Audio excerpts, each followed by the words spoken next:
Hello everyone, good evening. My name is Sune Haugbølle, and I'm sort of the host. The real host is Søren Møller, Christensen and Litteraturhuset, and Birgitte Rahbek, who has invited Ilan Pappé to Copenhagen.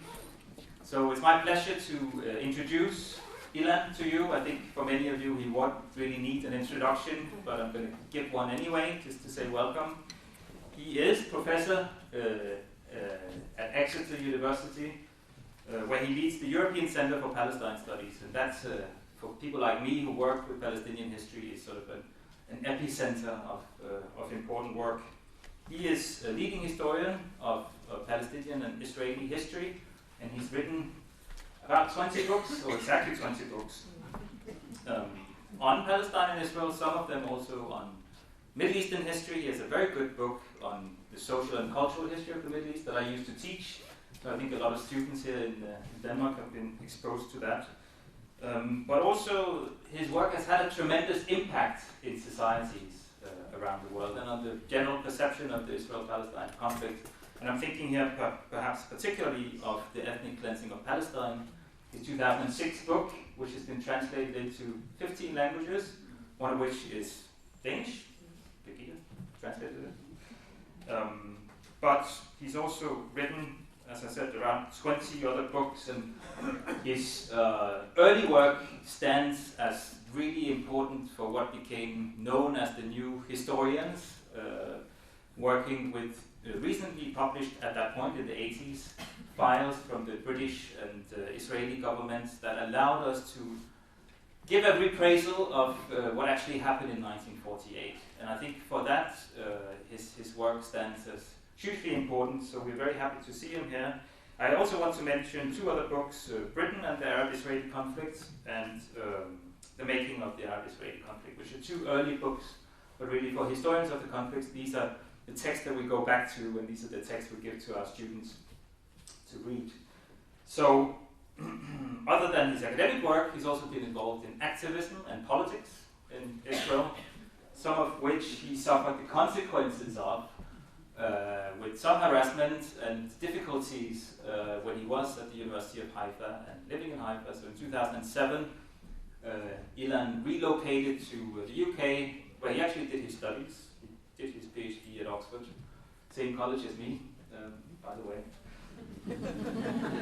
And now he's at Exeter and has been there since 2007, and is also a big commentator, of course, on what's going on.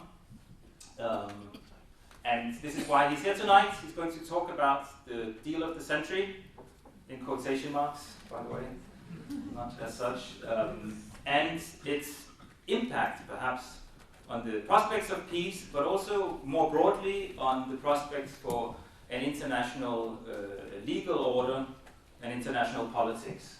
So please join me in welcoming Ilan.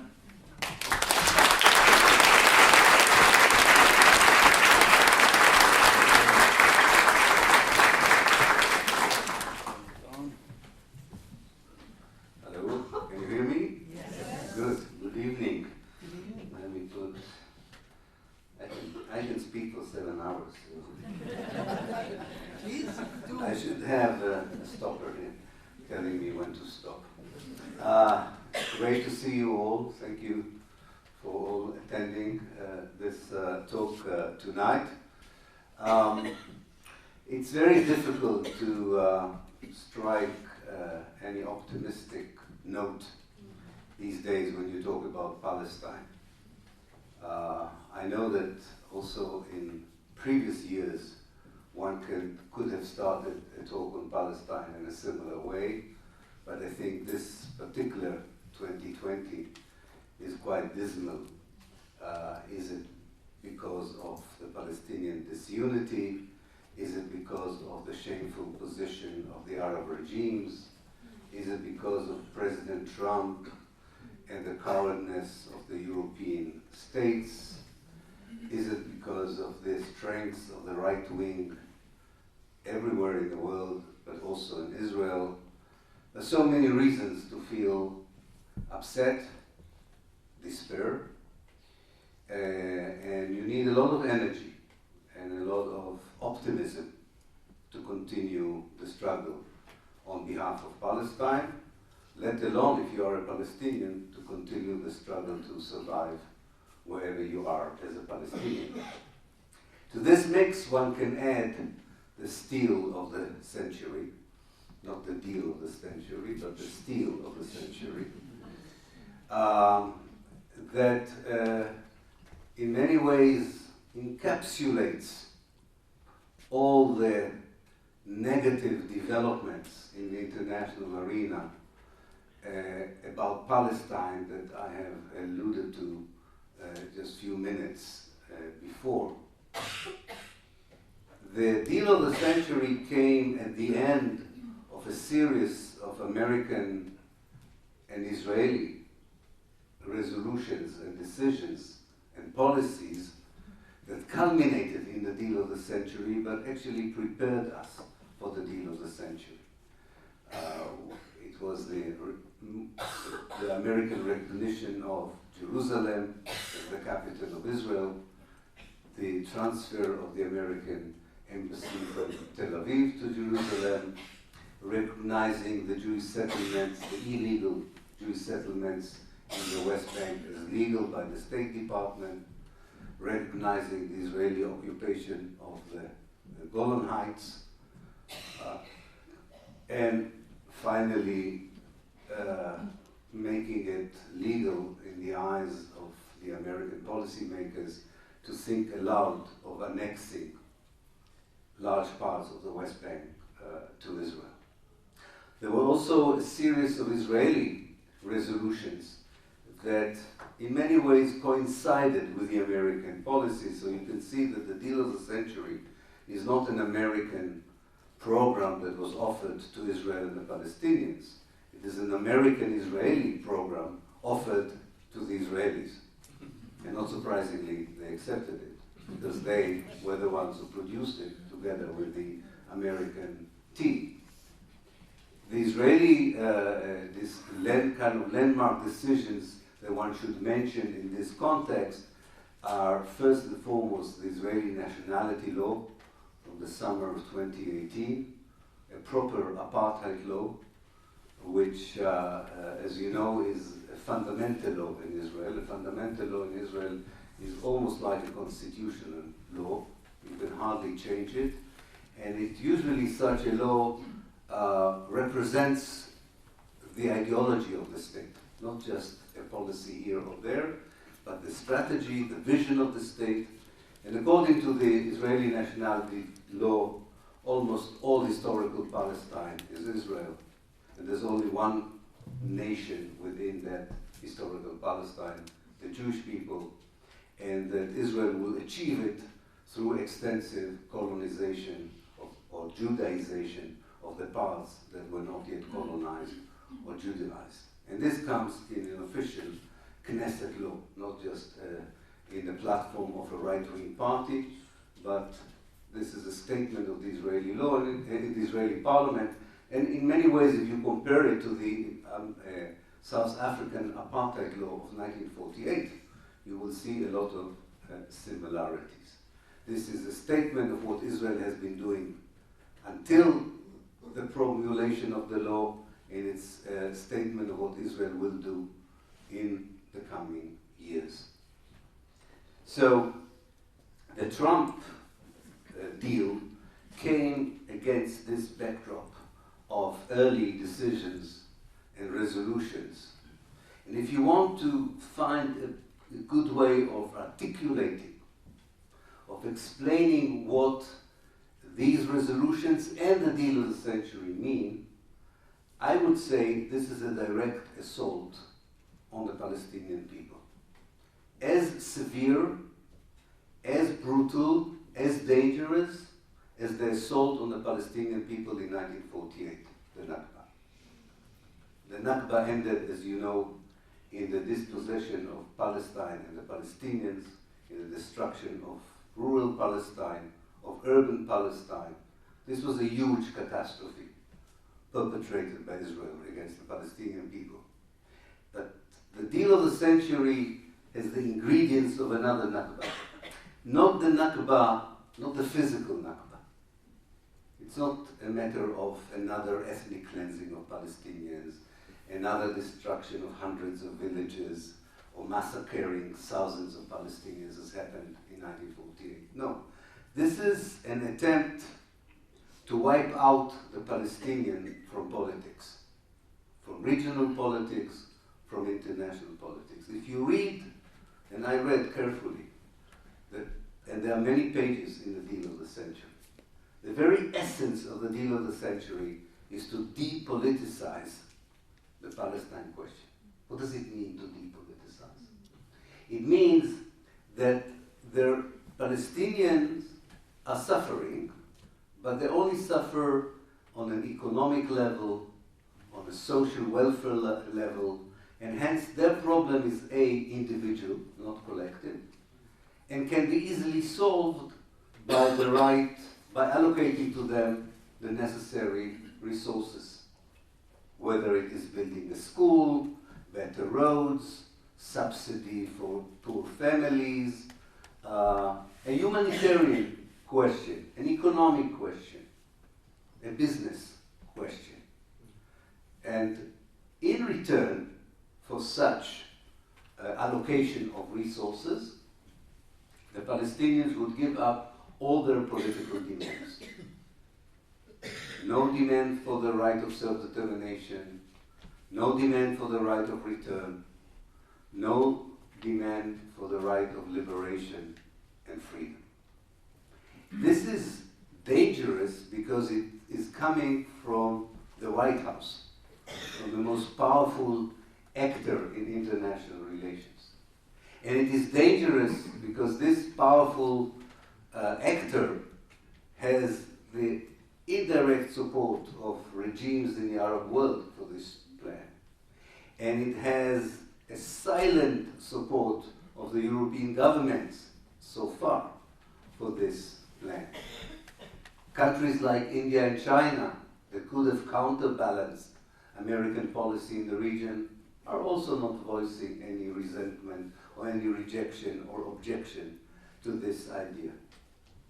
And it's very important to understand how the political powers or the political parties or the political establishment in Israel understands the Deal of the Century.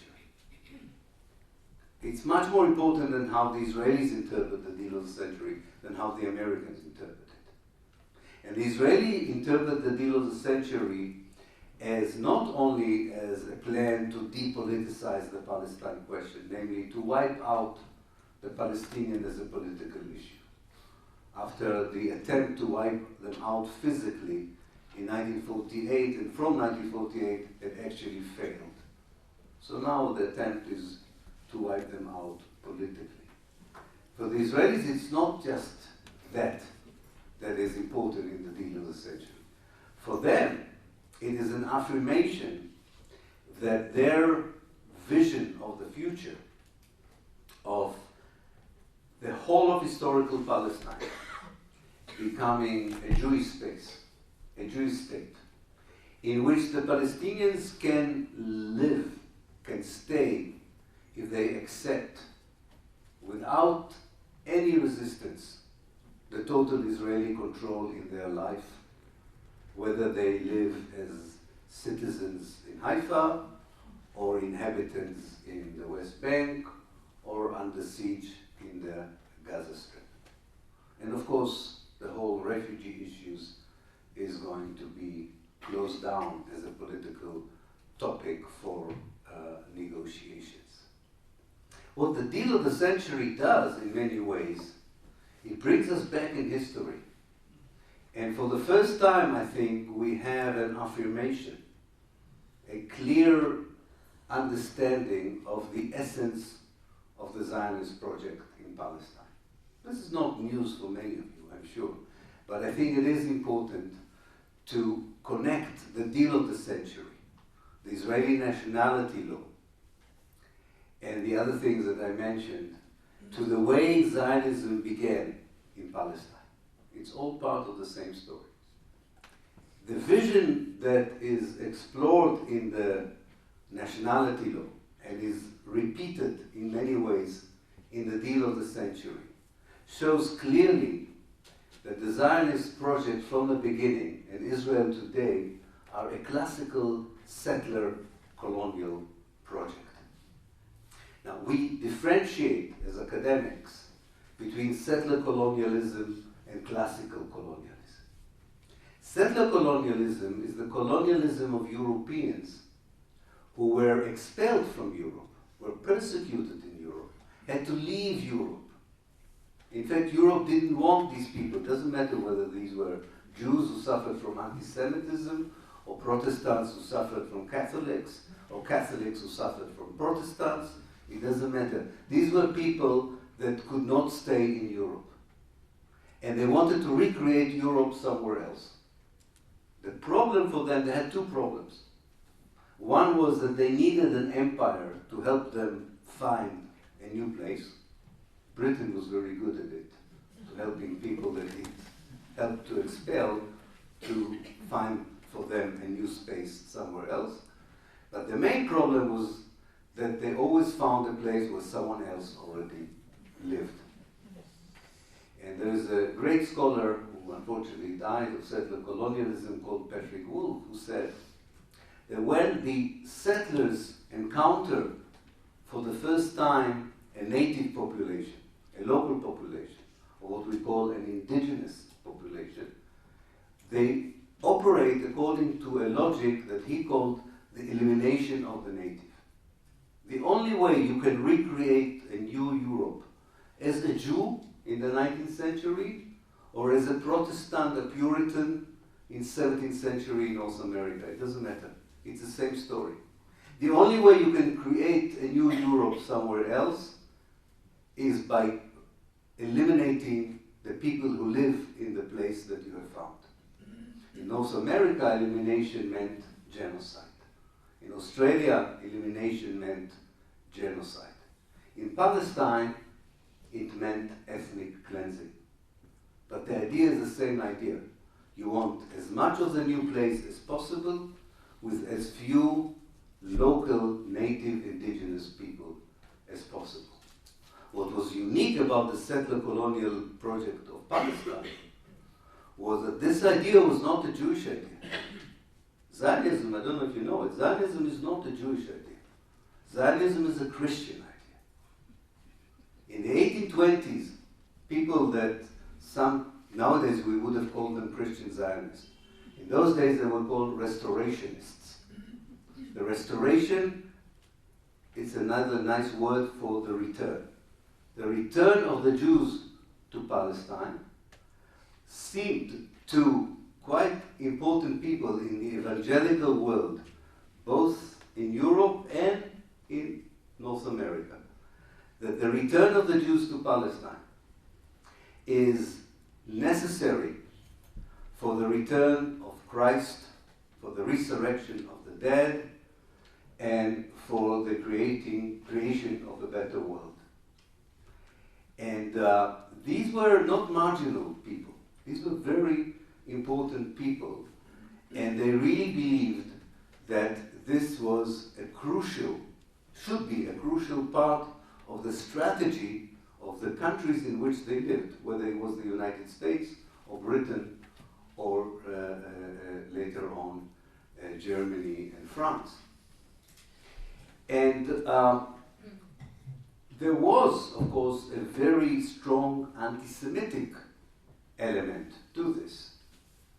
Not only they wanted the Jews to return to Palestine to precipitate the second coming of the Messiah and the resurrection of the dead and so on, they also wanted to get rid of the Jews. Because as you know, part of the divine scheme is that not only Christ is coming back and the dead are resurrected, the Jews are also have to convert to Christianity, although there would be shish kebab in hell. And imagine, as an anti-Semitic Christian, what is better than getting rid of all the Jews in your place and getting in return the only Jew you want, Jesus Christ? Nothing could be better. We have one such restorationist who really changed the future of Palestine, his support for Zionist settler colonialism, Lord Balfour. Lord Balfour in 1905 and 1906 did all he could to stop the emigration of Jews from from Russia to Britain. He was a real anti-Semite. He didn't want the Jews to come from Eastern Europe and Central Europe to Britain. And he initiated legislation in the British Parliament to stop the immigration of Jews to Britain. Now, when he acquainted himself with the idea of Christian Zionism, and then he learned that there is a similar political movement among Jews in Europe, of the idea of Jews returning to Palestine as an ancient Jewish homeland, he combined very successfully the two ideas in the Balfour Declaration. He saw the Balfour Declaration not only as a British promise to build a Jewish state in Palestine, but also as a very good way of diverting all these Jews that he didn't want from coming from Russia to Britain to come from Russia to Palestine. He had no problem of having Jews in Palestine. He didn't want them in London. This settler colonialism is an ideology that has not only operated or is not only affected the life of Jews and Palestinians in what we call today Israel and Palestine in the beginning of the 20th century, or during the time of the Balfour Declaration. This ideology is the basis for the Zionist policies until 1948, the Israeli policies since 1948, for the kind of support they get from people like Trump and Pence today in 2020. Because the idea is a similar idea. You need to have a space, territory, geography, call it what you want, land. But you have a problem. The more land you take in Palestine, the more Palestinians you include in your project of building a Jewish homeland. So what do you do with this contradiction? You work according to that logic, which I mentioned before, the elimination of the native. Now, of course, the elimination of the native in 1917 is not done in the same way as it is done in 1948. And it is not done in 2020 in the same way that it was done in 1948. But the vision is the same vision. And this vision comes out in the nationality law, and it comes out in the deal of the century. And I would add to this another interesting development that may seem to you, to begin with, is not connected to everything I was talking about. The deal of the century as legalizing the settler colonialist project of Israel. There's another interesting development. In 2016, the Israeli government decided to close the archives. I call it the archives of the Nakba.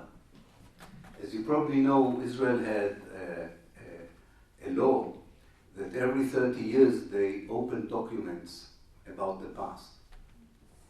And out of the documents that they opened on 1948, people like me could write the history of the Nakba with the help of Israeli documentation.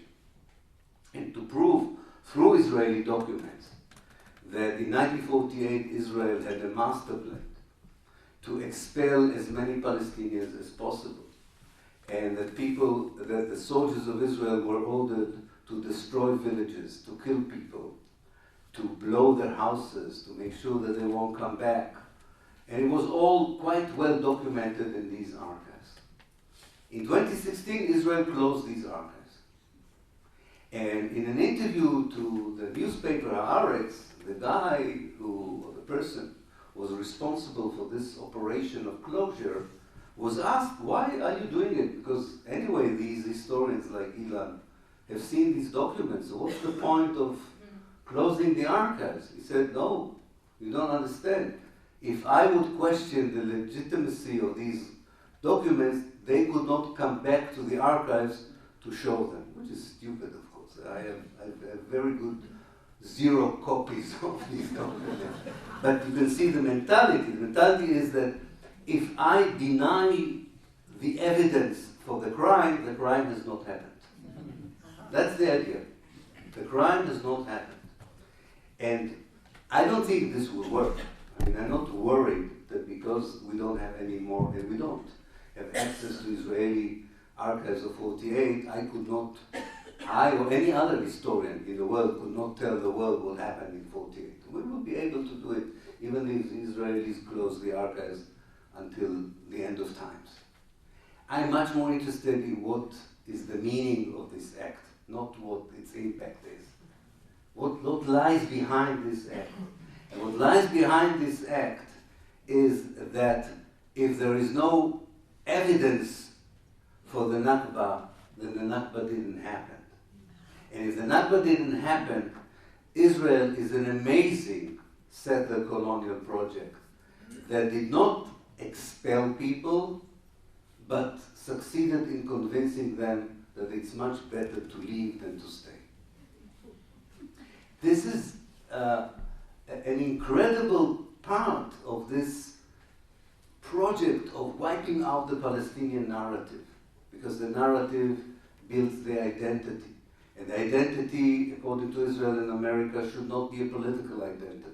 So these are all small and sometimes large projects of erasure, of denial, that in any other place of the world, I would say are ridiculous, pathetic, will not work. I'm not sure it's true about Palestine. Because I've learned, as all of you have learned in the last 70 years, when it comes to Palestine, things that seem absurd, illogical, unacceptable, somehow are whitewashed and are being accepted. How for 70 years, including in this country, people believed that Palestinians left voluntarily Palestine?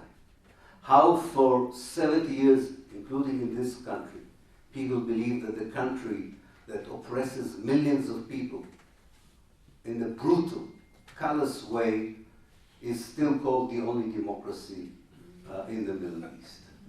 How come that after 70 years of all that we know, anyone who dares to criticize Israel is branded as an anti-Semite?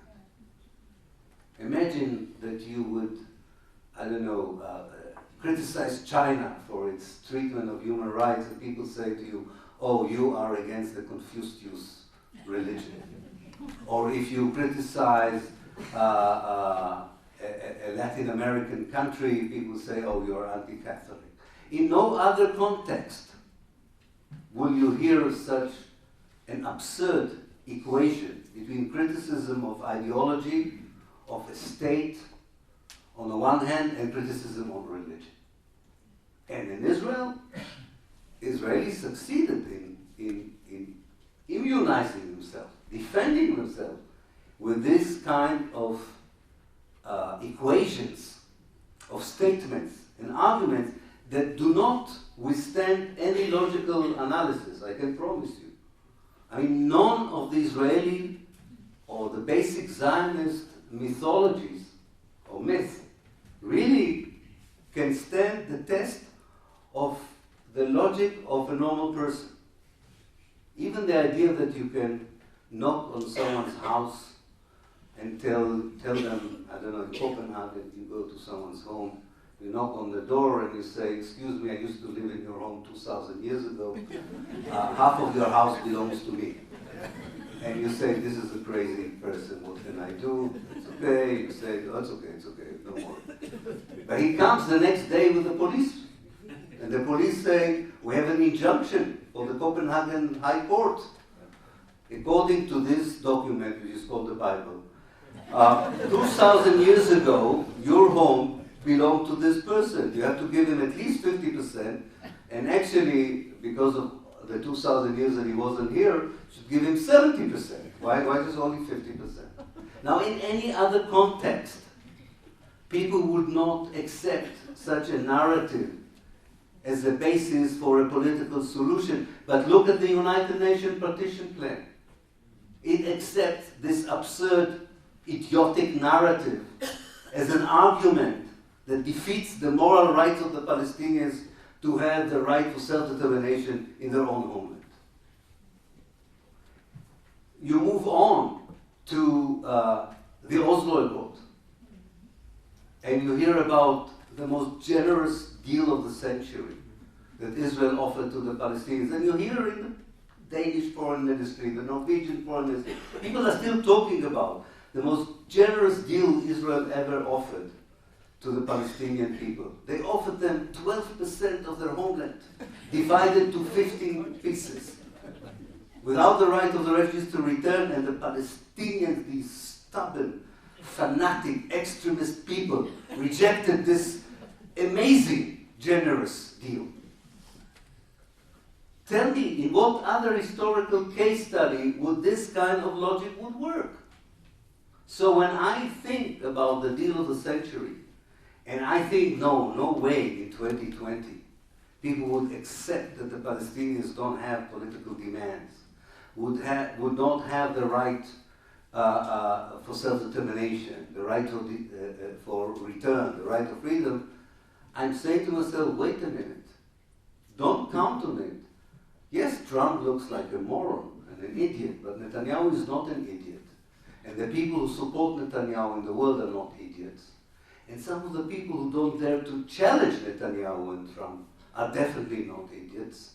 And yet you know that they might subscribe to this terrible narrative that is now beginning to shape our life back home between the River Jordan and the Mediterranean.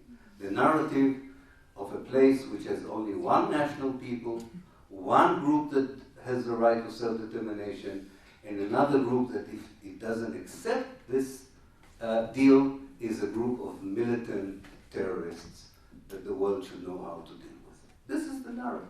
This is the narrative at the heart of the deal of the century. But I'm an optimist. I know it sounds incredible that after this half an hour, I will tell you that I think that something good is going to happen. But I do believe this. Because I think that you need sometimes a very extreme version of the truth to open the minds of people. And one of the things that we need, and it's very clear to anyone who visited Israel and Palestine, is to rethink altogether about the vision of the future.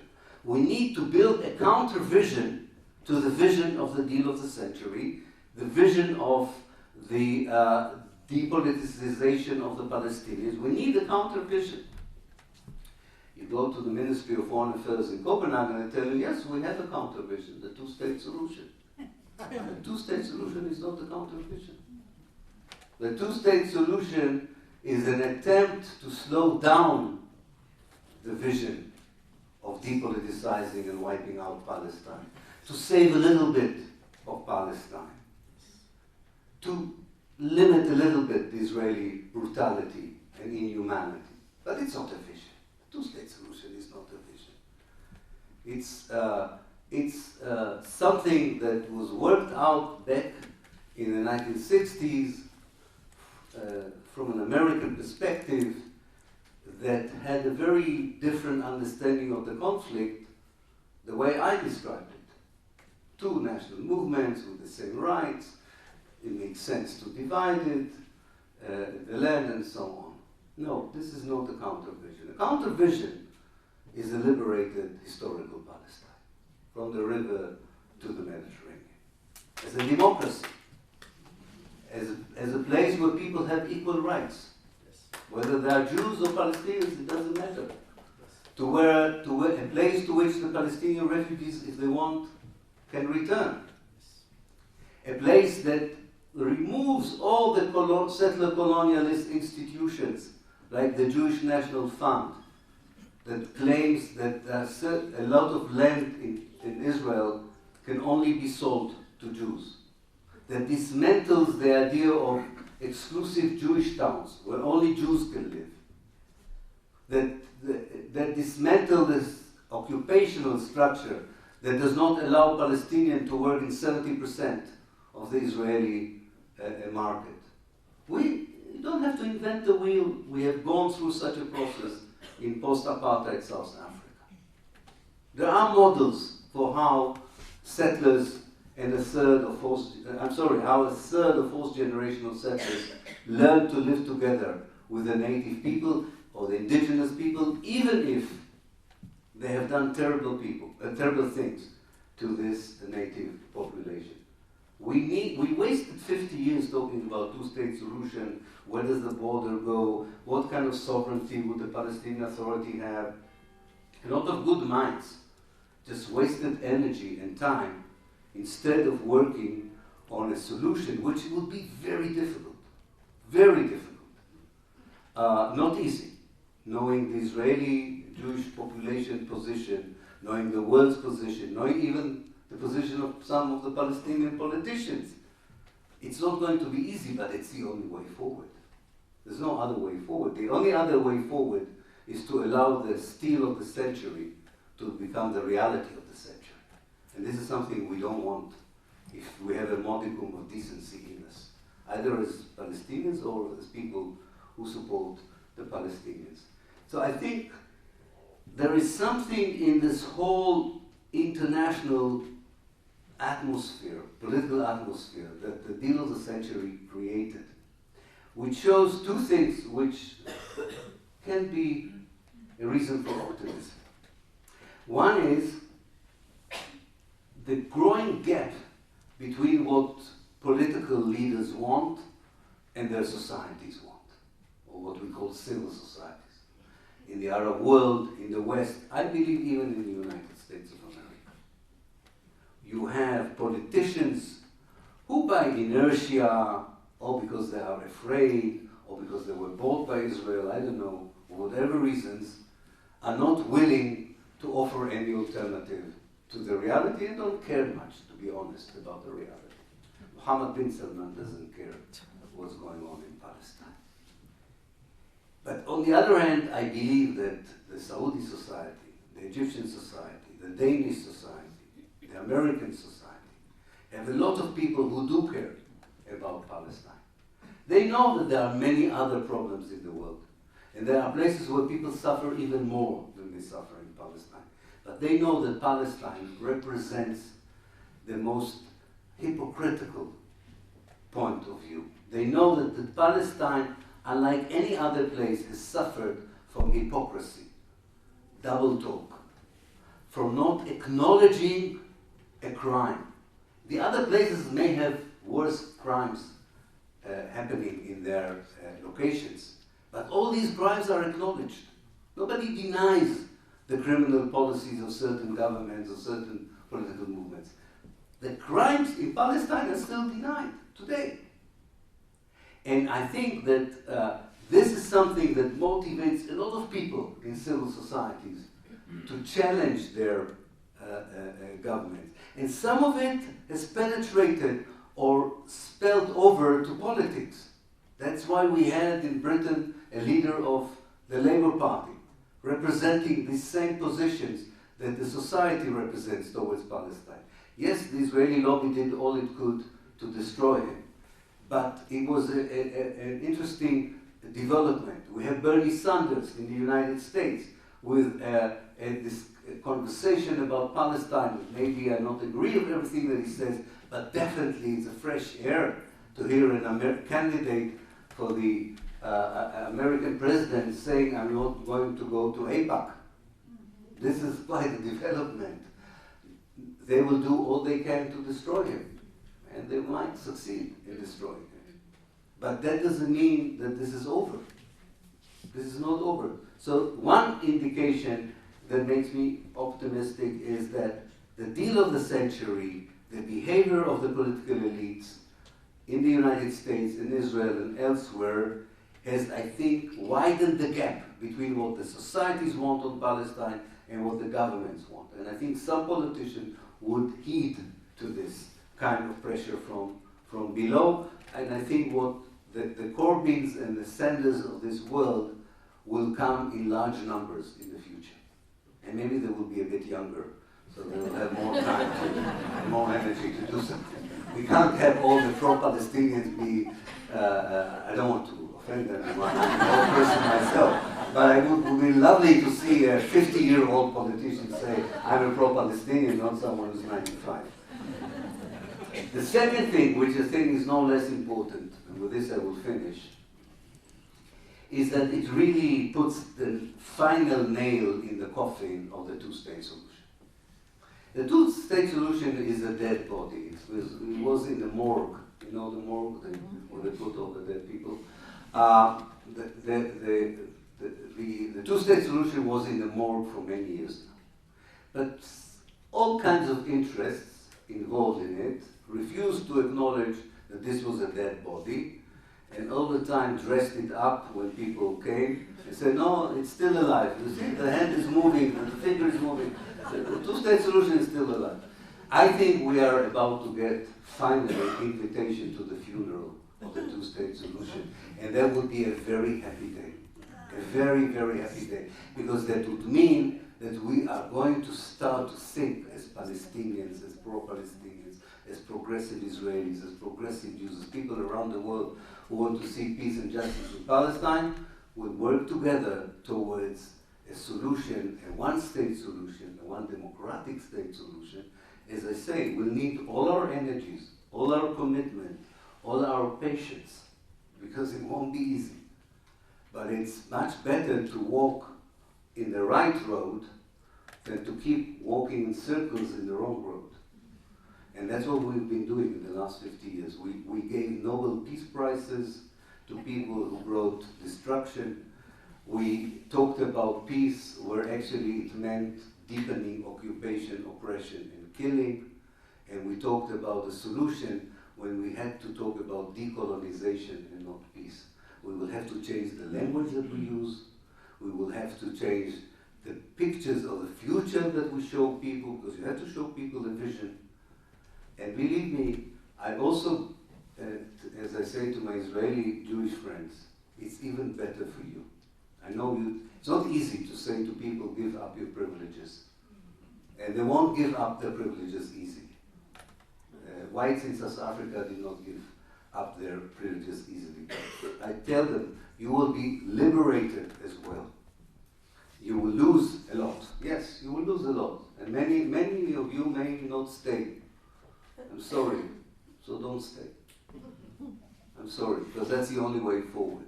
But for those of you who would stay, you would live in a much better place than you're living today. I know it's a huge ask for a society, but if this would be the proper official position of the Palestinian national movement, if this would be the position of the international community towards the idea of a solution in Palestine, it would be much easier for Israeli Jews to accept it as well. And this happened before in history, it will happen again in history, and it's the only way forward. Because otherwise, we will let people like Trump and Netanyahu define us, determine our future, which will be disastrous for everyone. Thank you.